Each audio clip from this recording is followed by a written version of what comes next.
Please stand for the gospel.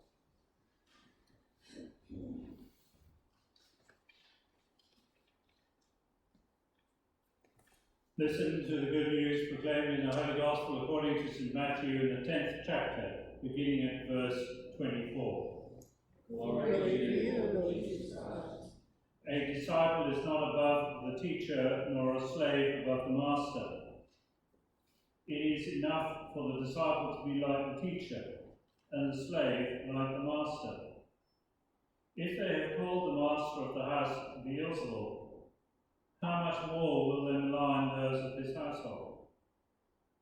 So have no fear of them, for nothing is covered up that will not be uncovered, and nothing secret that will not become known. What I say to you in the dark, tell in the light, and what you hear whispered, proclaim from the housetops. Do not fear those who kill the body, but cannot kill the soul. Rather fear him who can destroy both soul and body in hell. Are not 2 sparrows sold for a penny? Yet not one of them will fall to the ground apart from your Father. And even the hairs of your head are all counted. So do not be afraid, you are more valuable than many sparrows. Everyone, therefore, who acknowledges me before others, I also will acknowledge before my Father in heaven. But whoever denies me before others, I also will deny before my Father in heaven. Do not think that I have come to bring peace to the earth. I have not come to bring peace, but a sword. For I have come to set a man against his father, a daughter against her mother, a daughter-in-law against her mother-in-law, and one's foes will be members of one's own household. Whoever loves father or mother more than me is not worthy of me. Whoever loves one or daughter or more than me is not worthy of me. And whoever does not take up the cross and follow me is not worthy of me. Those who find their life will lose it, and those who lose their life for my sake will find it. For the gospel of the Lord. Praise to you, Lord Jesus Christ. Please be seated.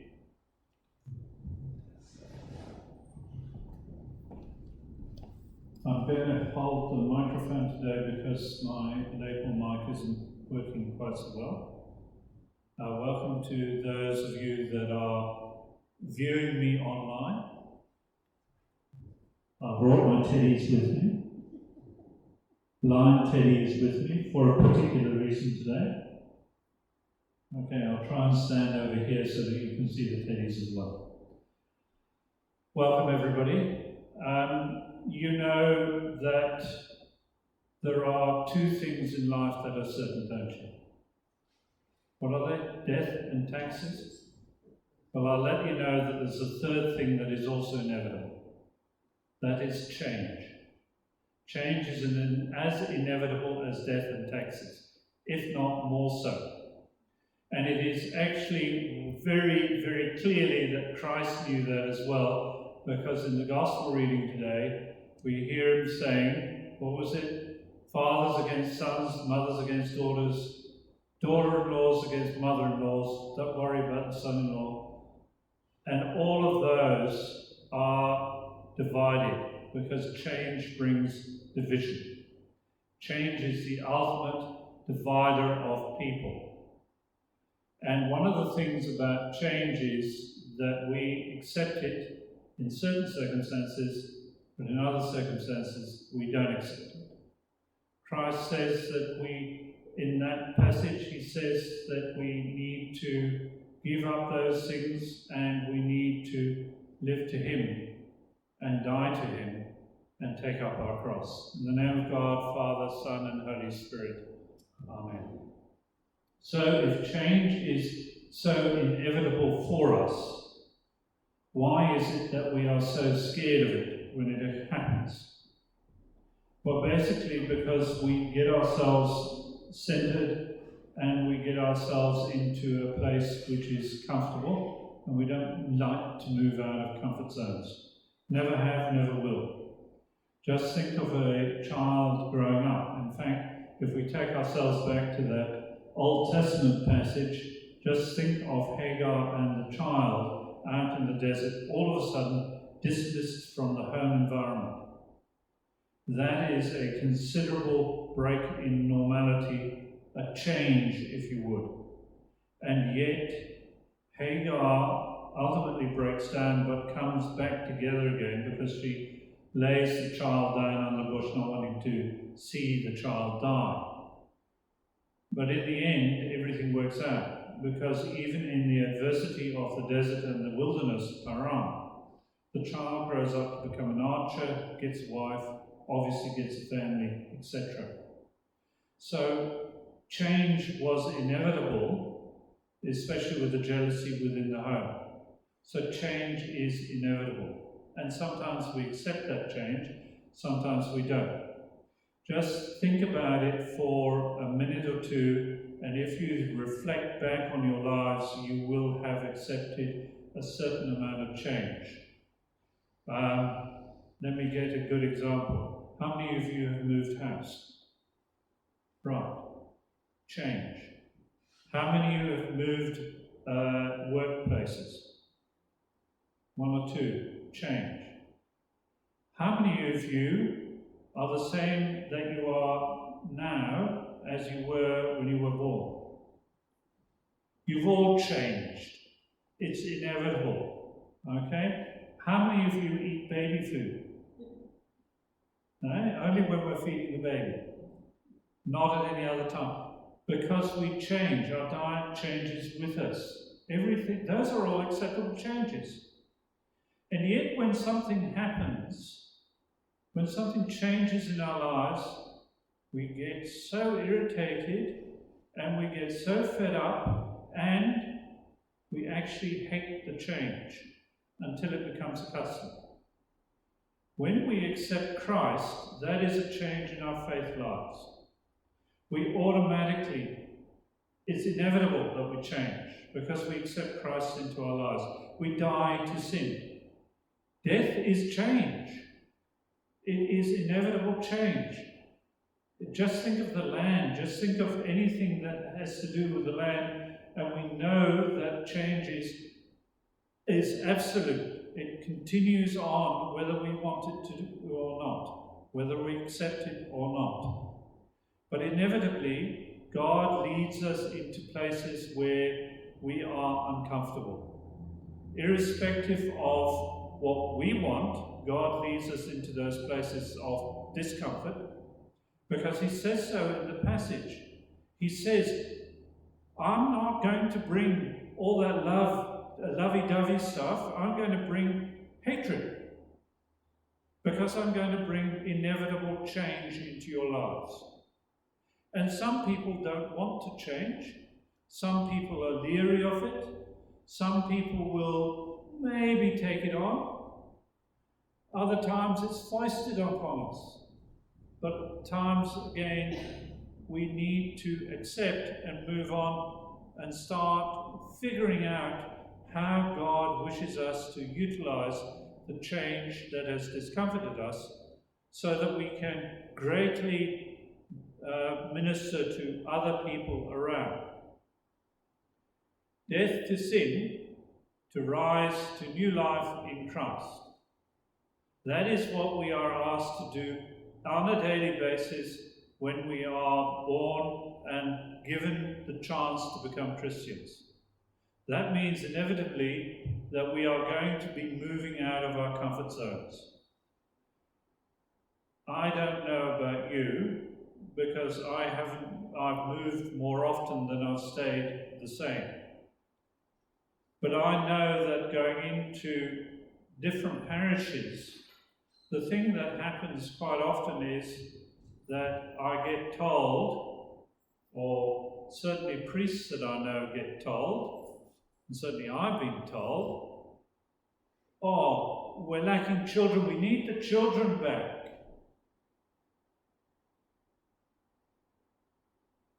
you've got to do something about it.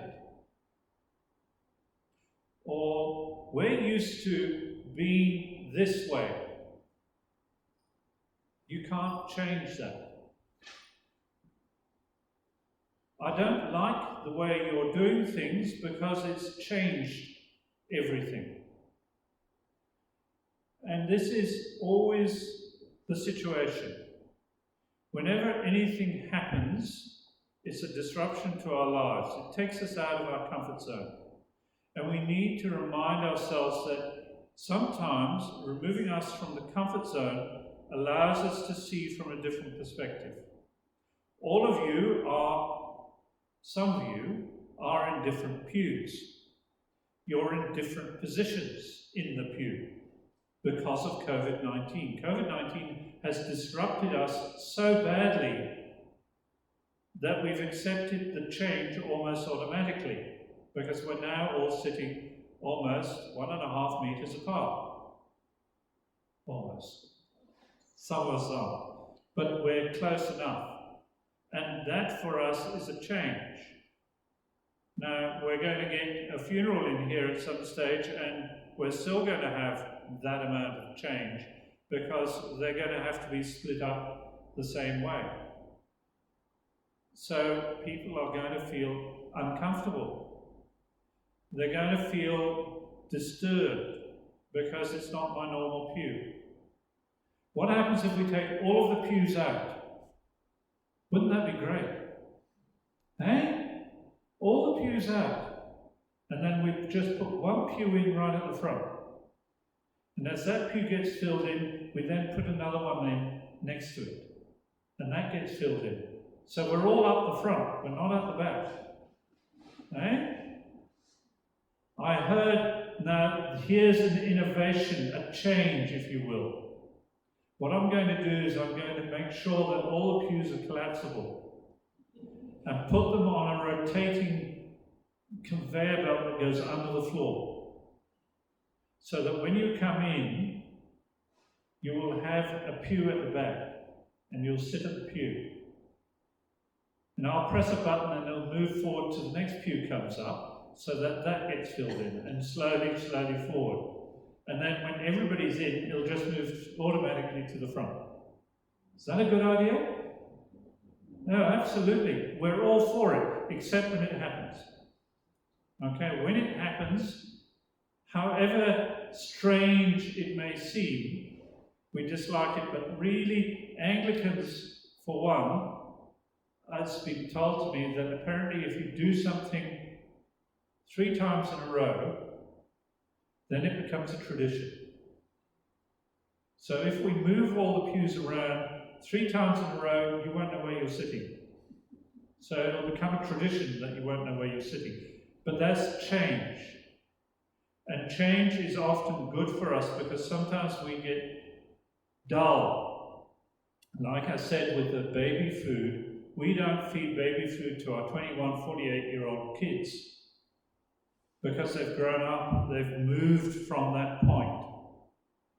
And so also in our faith journey, sometimes we get stagnated and we don't allow change in to innovate us. We don't allow the Spirit in to change us. Because every single time we need to die to sin. Because once we start getting complacent, once we start being comfortable, that's when we start to stagnate. Have all of you seen a pond? You know what a pond's like, don't you? If there's no water coming into it, it gets scummy. If there's water coming into it and flowing out of it, it's a vital part of the environment. We are like that pond. If we don't have a flow of the Spirit in and out, from moving us into new places around and showing us different ways of doing things and doing ministry, and how we change. Yes, it will disturb people.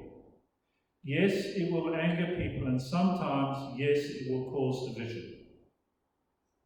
But at the end of the day, the change is inevitable in one way or the other.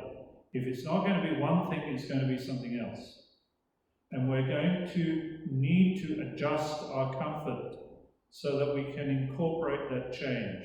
Otherwise, we are not living. We are like a stagnant pond, becoming scummy. And I much prefer to see us living and seeing the flow of the Spirit, even if it means inevitable upheaval.